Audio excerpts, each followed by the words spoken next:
Really lively first half in the second semi-final. Would be fair to say mistake-ridden. Well, it would be watching that. Strank's given it away. Here's Pedro Neto. Neto in, Fernandes! Chelsea's captain heads them in front.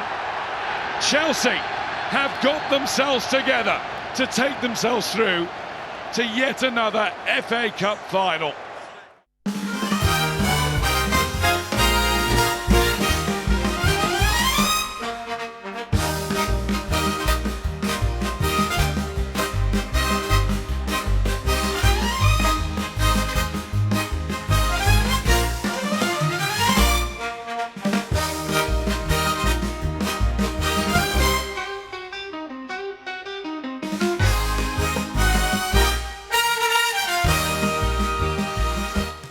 Hello and welcome to the Sound of Football podcast.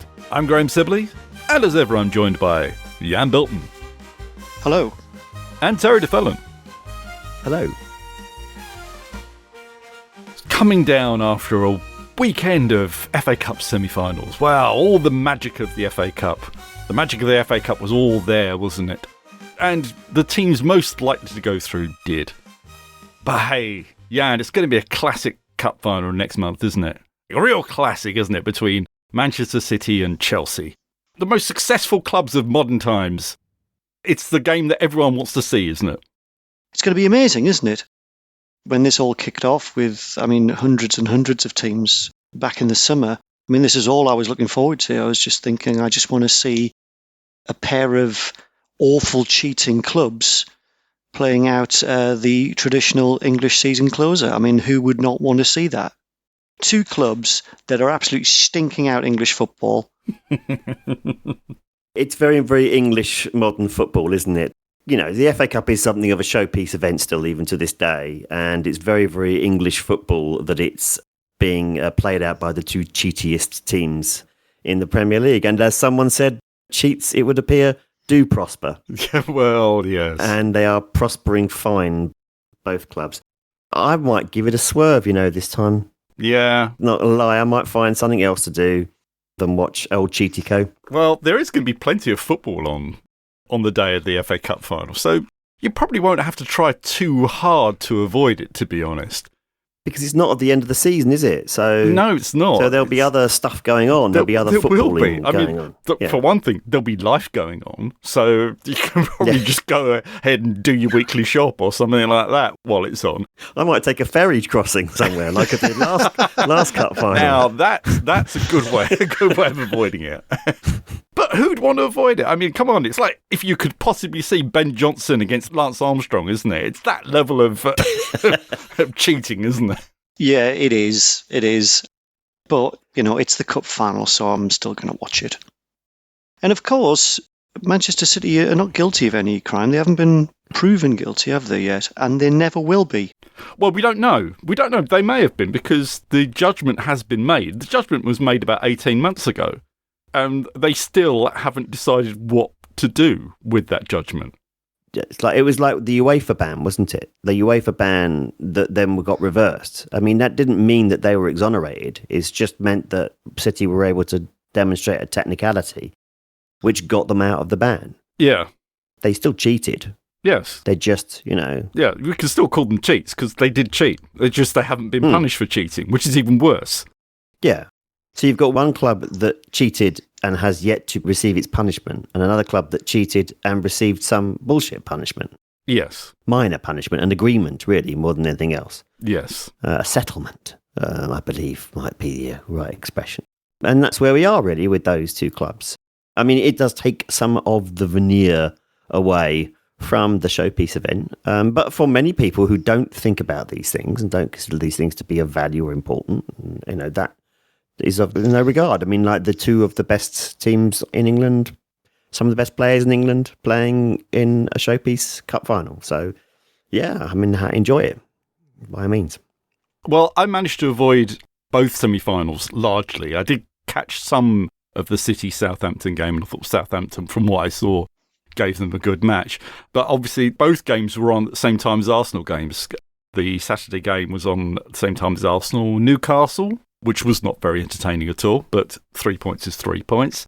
And the Sunday game, the Chelsea-Leeds match, was on at the same time as Arsenal Women's Champions League semi-final, first leg, against Lyon, which they won, 2-1, after being a goal down. And two, some might say fortunate goals, but Arsenal go into the second leg a goal up, which I'll also be going to over in Lyon this weekend. But one thing we haven't talked about, though, of course, with Chelsea going through into the cup final, is the fact that they don't have their manager that they had when we last chatted, do they? They decided to get rid of Liam Rosenior last week. Not really surprising. They'd had 5 games in a row which they'd lost. Not only lost, but hadn't scored.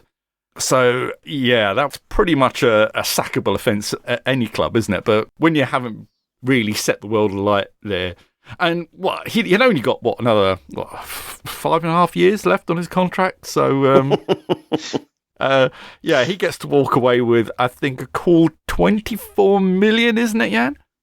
Well, I mean, there's differing reports on whether that was capped at a lower figure, but I mean, yeah, if he's been paid out for his full contract, then yeah, he's done all right, hasn't he? Of course, there is a huge amount of reputational damage, but then he can caveat that with, it was Chelsea.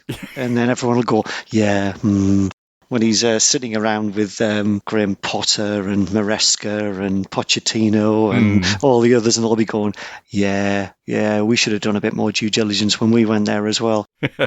I mean, he started quite well, didn't he, when he arrived from Strasbourg, but obviously that run towards the end, and there was no other option but to get rid of him, especially in the manner that they lost at Brighton as well. To be honest with you, despite the fact it was at Chelsea, I mean, I don't think there's anybody who's a real football fan would not want him to have done well. He's a young coach of colour that it's great to have at the highest level of football, and unfortunately it just didn't work out for him. But just on the articles I've been reading about it, it feels like he was doomed to failure from the start, because Maresca effectively walked away because of his links with some other clubs. It's a whole other story. But he was very, very close to the squad, or at least large parts of the squad. And some of those players, Enzo Fernandez and Cucurella, had openly said in the media that they didn't understand why Maresca was allowed to leave. So, if you're a young coach that has come from a smaller club, to be kind, and you're managing a team with elite players in it, it's going to be hard to get them on side, especially when the previous coach was so popular. So he arrived at a time which I think was not ideal for him, in a club that is crazy. And some of the players that have been there a little bit longer, remember, they've got form. When Graham Potter was there, he had issues with the squad just not respecting him because of his perceived lack of kudos. So it's a real shame for him. But it does mean that Callum McFarlane, ex-Whiteleaf coach, is in the hot seat, and he's going to take Chelsea for the FA Cup final, which I think is definitely a reason to be watching it. Yeah, that is a reason, and good for Callum. Terry, you saw Palace play Strasbourg earlier on in the season when he was in charge of Strasbourg. Are you surprised that it went so badly for him at Chelsea? Only a little bit surprised that it went that badly, but only because it went so incredibly badly wrong. I mean, that run of fixtures, that hasn't been repeated by Chelsea since 1912. I mean, football was a different game. I mean, it's arguably the worst run in their history when you consider that where Chelsea are now, the kind of players that they have. And so I don't think you could have really anticipated that. I think it's a great shame because Rosenior was on a good path. I mean, he'd done okay at Derby for a little while. He'd done some good work at Hull. He built up a good reputation. He'd gone to Strasbourg.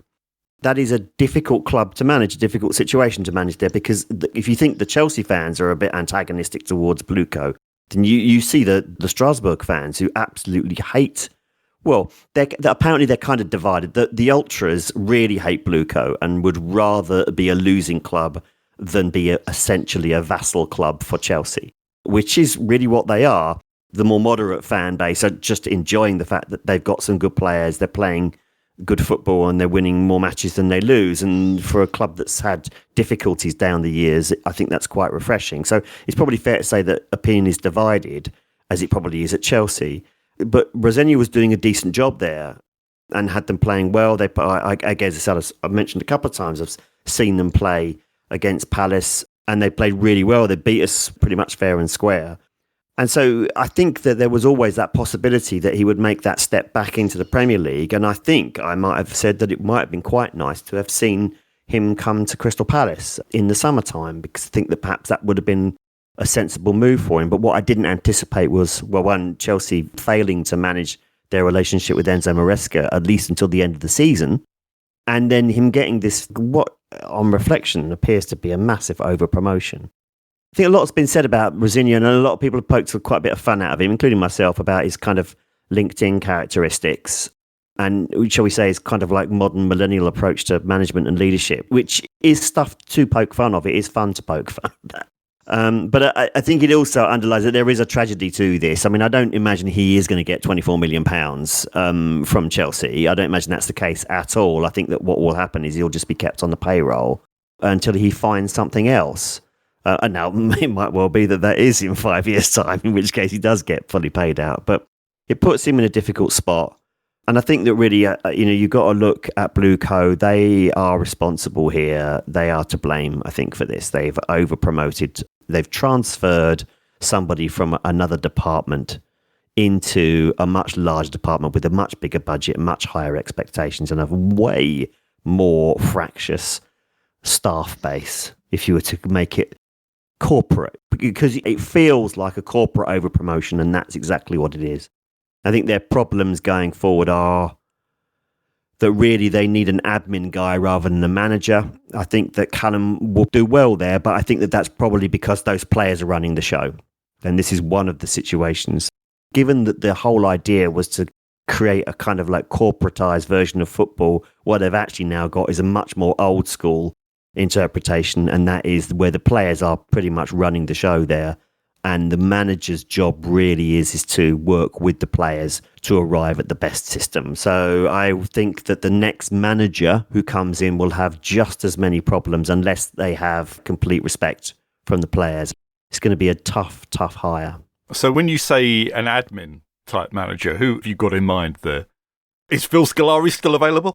Well, I mean, fair to someone like Callum, who like is a coach and can coach the players and go through the sets and the reps and the routines with them.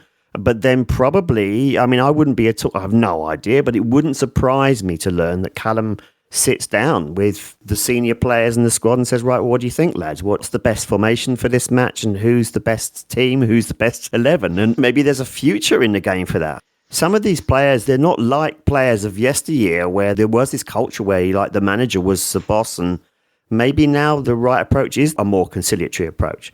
We look at the way that they played in the semi-final, and it's a classic case of the players responding to losing an unpopular coach. But the other way to interpret it was like, we said, well, actually, we know what we're doing here. We're at the top of our game. We're really, really good players. We know what we're doing. Maybe that's how it is.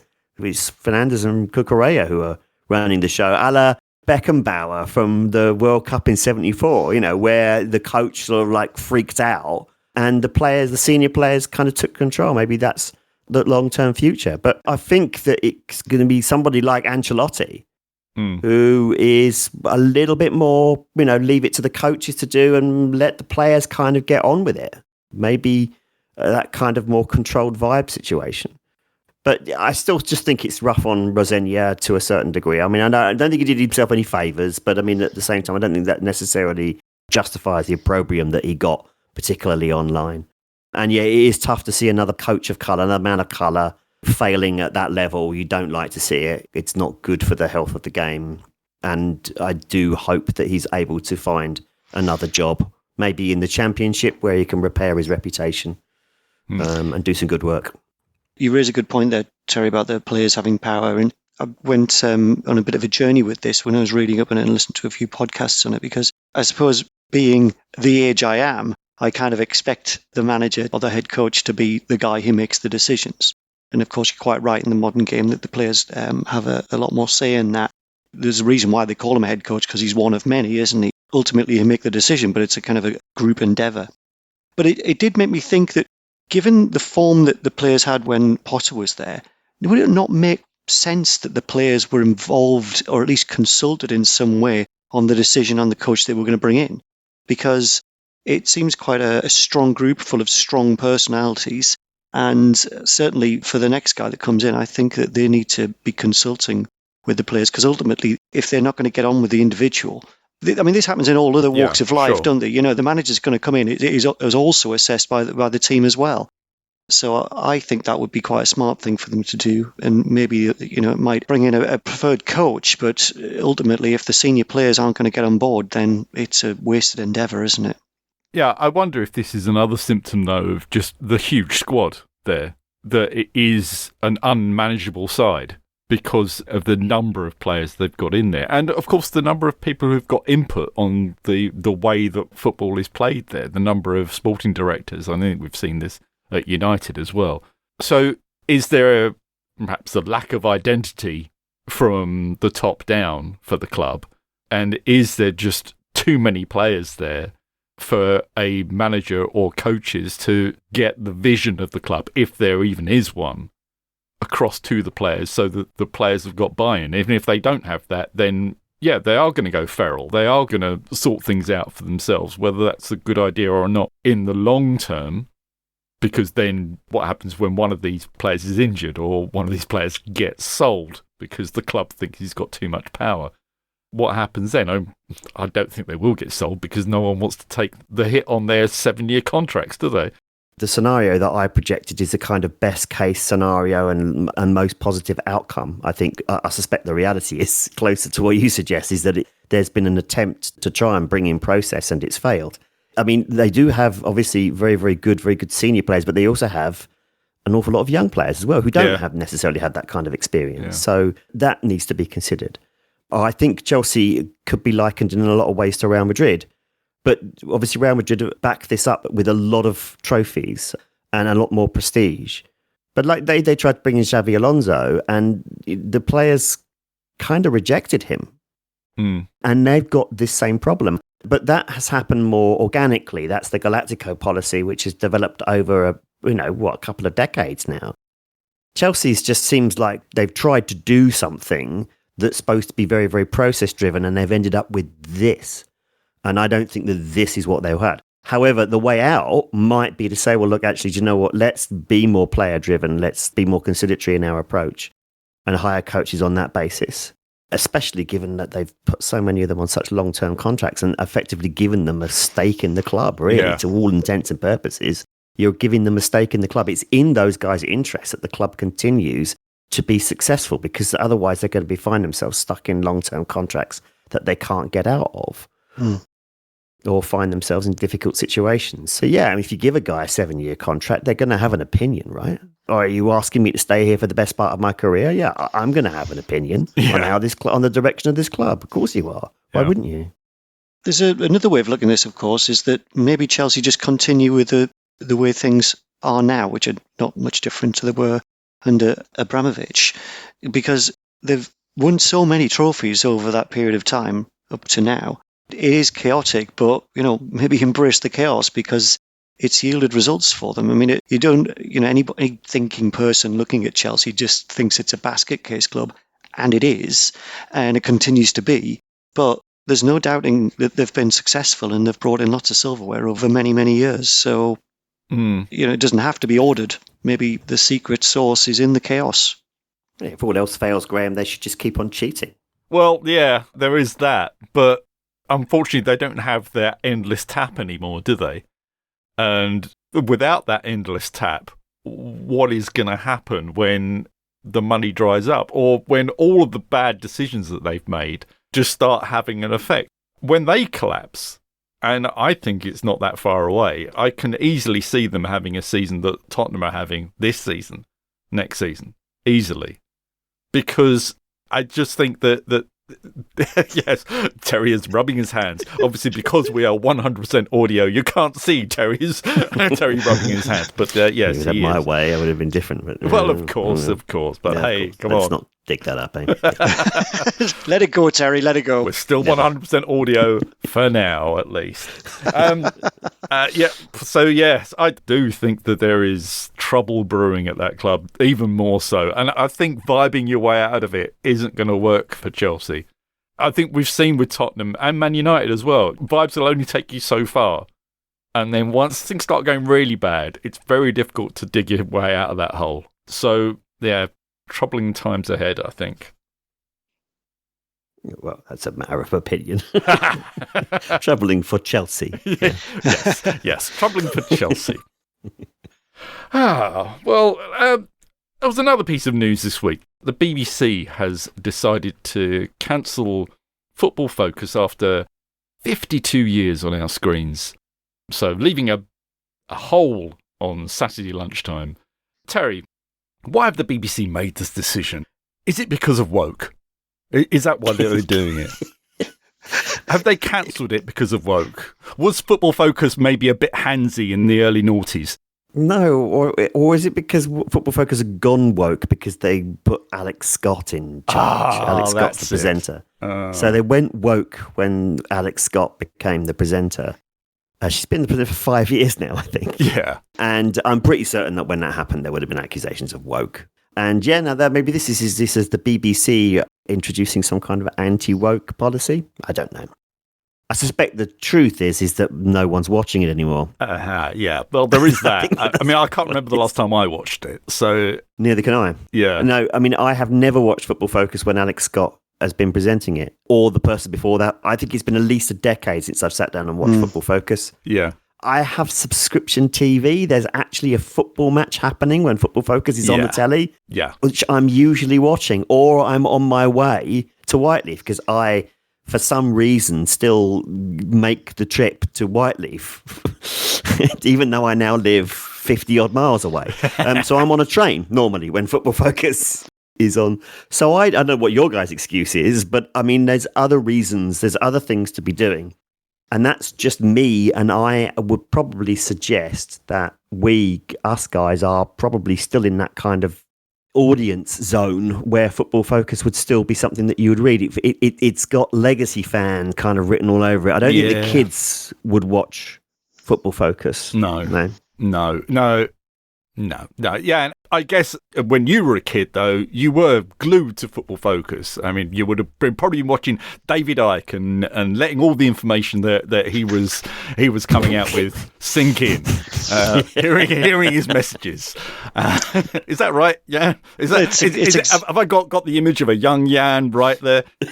You've got it unbelievably correct. It's so accurate. The lizard man. The lizard man. I did used to watch it religiously when I was much younger, but you're right. It's been at least 10 years, as Terry said, since I watched it. And I, as most people do, you're just not consuming football in that kind of way, even like non-live football. I mean, Sky Sports News has got a ticker on all the time. When you're outside of there's always something going on there, not just Sky. TNT producing kind of documentaries and reviews of what happened during the weekend, and have got their own previews as well. And those channels are kind of where you go to watch your sport. BBC's really thought of as a place to go and watch sport because they haven't really, with the exception of Match of the Day. Again, I would wonder how long that's going to last as well. It's just not the place to go to consume that type of stuff, really. And I think the timing's pretty odd.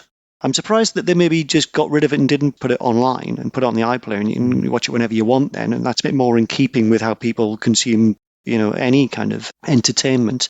But I can't imagine how many people were watching it now. I mean, at its height, it was like nearly everyone watched it, didn't they? But there's pressures on the BBC in terms of how they spend their license fee. They've still got to justify their license fee.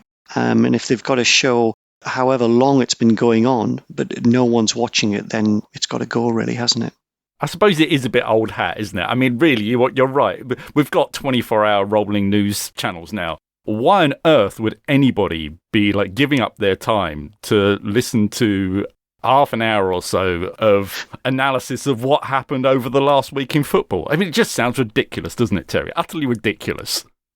Yeah, absolutely. I mean, I don't know why people do that. It's this show has been quite revelatory to me so far. This episode, I'm having all manner of second thoughts about what the hell it is I'm doing here. I suppose what they could have done is they could have said, well, why don't we just turn it into some kind of like digital strand and then just like produce the content still but produce it for various digital platforms and do it that way. and keep Football Focus alive as a brand, but they obviously just didn't feel that it was even worth even doing that, or that they were already doing it anyway. So what's the point in keeping it going? I mean, it's been so long that I don't know.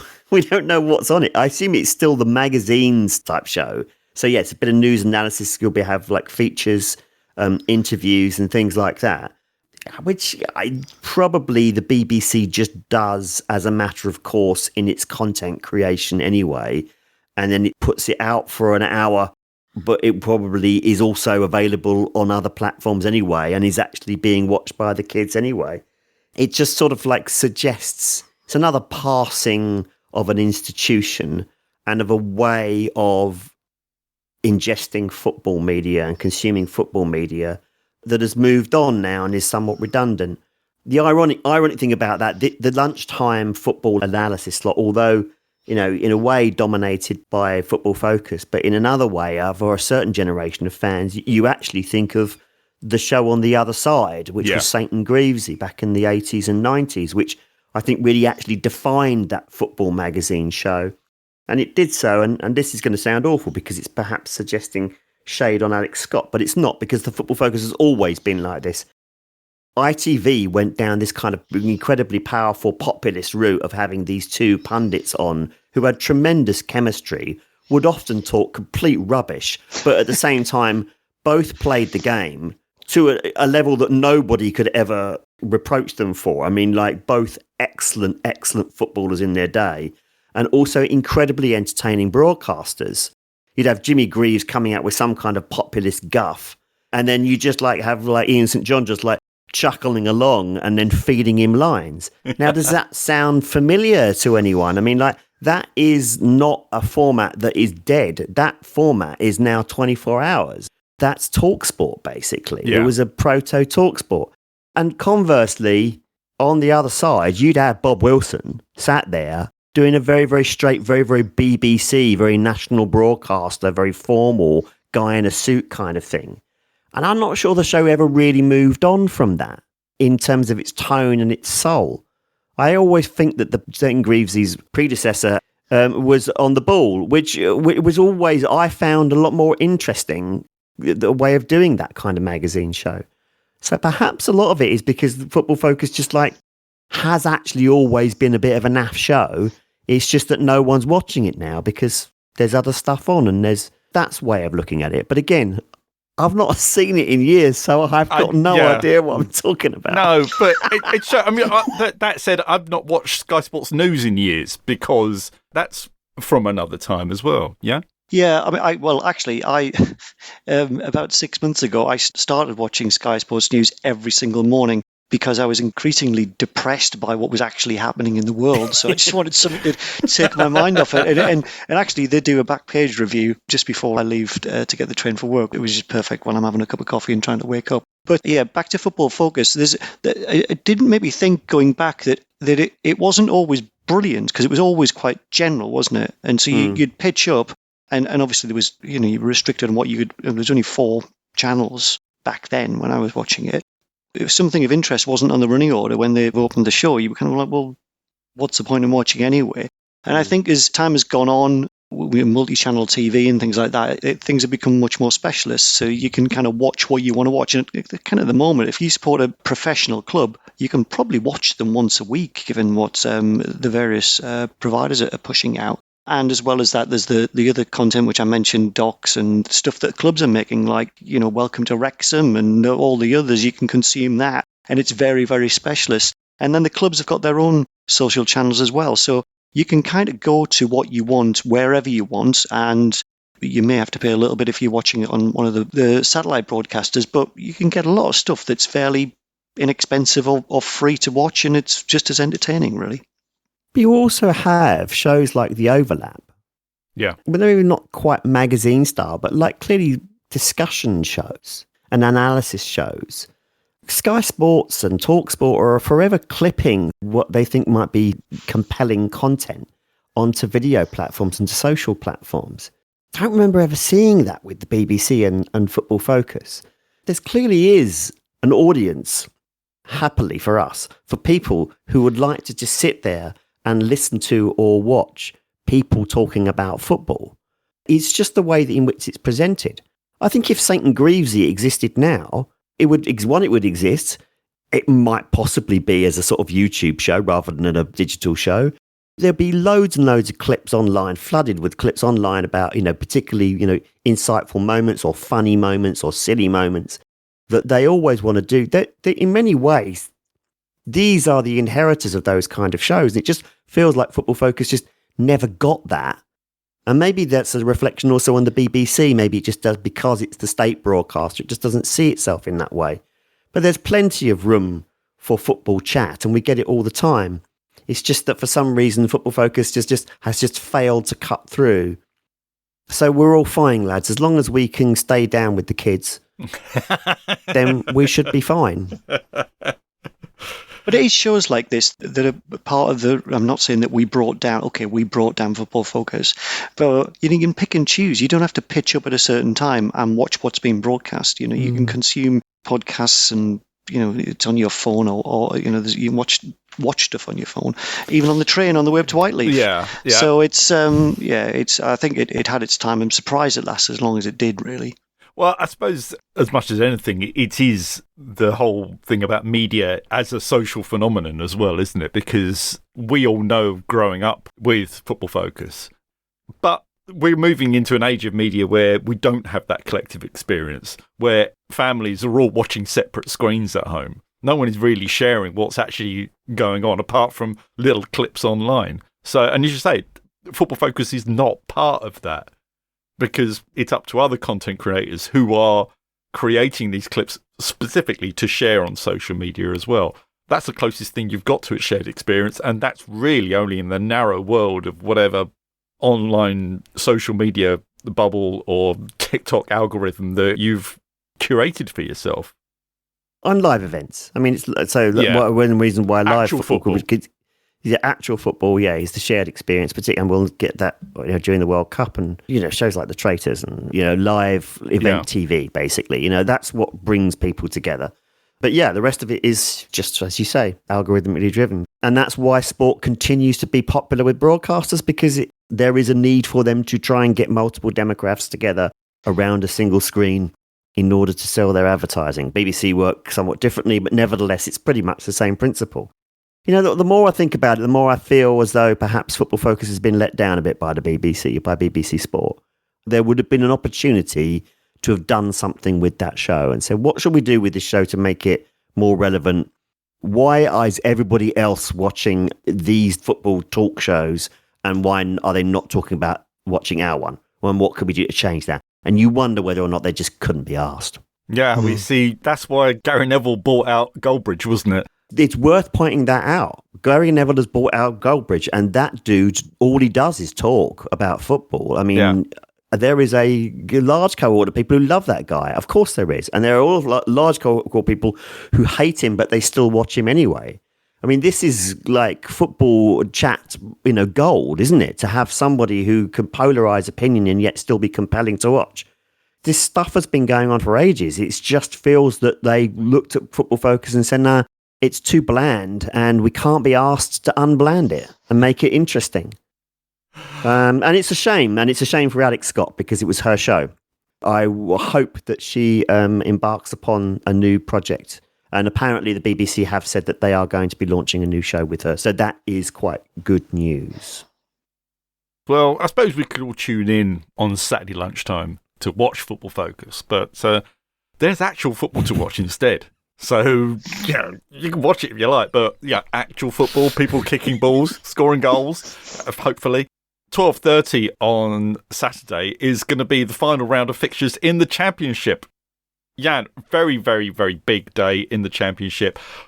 As we're talking, this is Monday night. This is before Ipswich play Southampton. If Southampton win, we could see on the final day 4 teams fighting for that automatic place, separated by just 1 point. If Ipswich win, that takes a lot of the drama out of the situation. I've gone with Wrexham versus Middlesbrough to go in the box set. Let's keep things exciting and assume that Southampton beat Ipswich just to make everything so mad and crazy. How's it going to go down on the final day, do you think? Well, I mean, you're right to pick that one, because that is the pick of the fixtures, absolutely. But if you look at the final games, I mean, Ipswich have got QPR, who are down in 14th, so that should be fine for them. Millwall are playing Oxford, who are already relegated, and Southampton are playing Preston, who are also in the middle of the table as well. Hopefully, Ipswich will lose their game tomorrow night, and that will make it a bit more exciting. But I think, to be honest with you, those games all look like they're going to go the way you'd expect them to go. The only one with a bit of jeopardy is the Borough-Wrexham game, which I don't think that's going to really help Middlesbrough, even if they win it. There's some jeopardy for Wrexham because they could drop out of the playoffs. But yeah, I think we're just going to see the favourites win in all of those games because they kind of all need to, just in case there's a slip-up. And as I said earlier, there's also the second leg of Arsenal Women's Champions League semi-final against Lyon, which they lead 2-1 at the moment. Hopefully Arsenal will get through that. If not, I'll have a lovely weekend in Lyon anyway, I'm sure. And then Sunday, you've got Hibs versus Celtic. So still going mad north of the border, isn't it? It's going insane north of the border. I mean, I did catch quite a lot of the Hibs versus Hearts game, the Edinburgh Derby yesterday, which I think that must have been one of the best games of the weekend. 2 Hibs players sent off and Hearts are goal down for enough of the game for it to get really stressful. They're playing with 9 men and they're absolutely battering them. They managed to win in the end and I guess kind of comfortably. But Hearts just keeping their heads above water because it's all building up to the final day when Hearts play Celtic. And Rangers are still in the hunt, but they were 2-0 down yesterday. They got it back to 2-2, classic Old Firm, only for Motherwell to score a winner at the death. And just sums up what a bonkers season it's been up in Scotland. The guy I sit next to at work is a Celtic fan. And yeah, he reckons that Hearts will probably lose that final showdown, but will probably win the league on goal difference. Well, there you go. But there's still a few games left. So, I think the Hearts look strung out. What it must be doing to their nerves. I mean, because they're so close. Yeah. But if they blow it, it's just going to be awful. Unless you're a Hibs fan, it's going to be great. As a neutral, it would be great to see Hearts do it. Having been top for so long, it would be kind of a downer if they blew it. But the Old Firm are just awful, and they probably will catch them. Well, if you want to see what we think of the 7 games we think you should be watching this weekend, then get along to sofpodcast.com and click on the link for the weekend box set. And subscribe to our Substack newsletter. And it'll be in your inbox on Friday. Yes, early Friday, hopefully. Guys, I'm flying out early Friday, so yeah, okay. Not a you, problem, listeners. Graham. Don't Never worry. is. Yep, yeah, good. Thanks, Jan.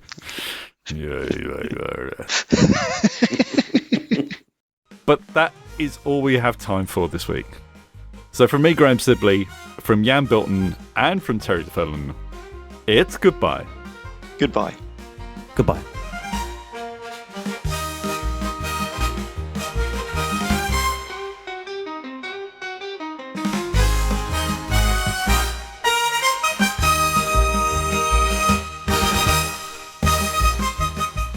Get in touch with us on Blue Sky or Instagram, where we are at Sound of Football.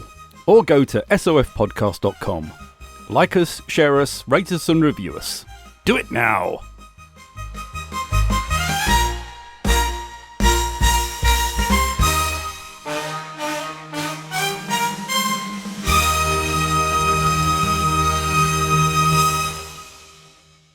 The Lizard Man! The Lizard Man.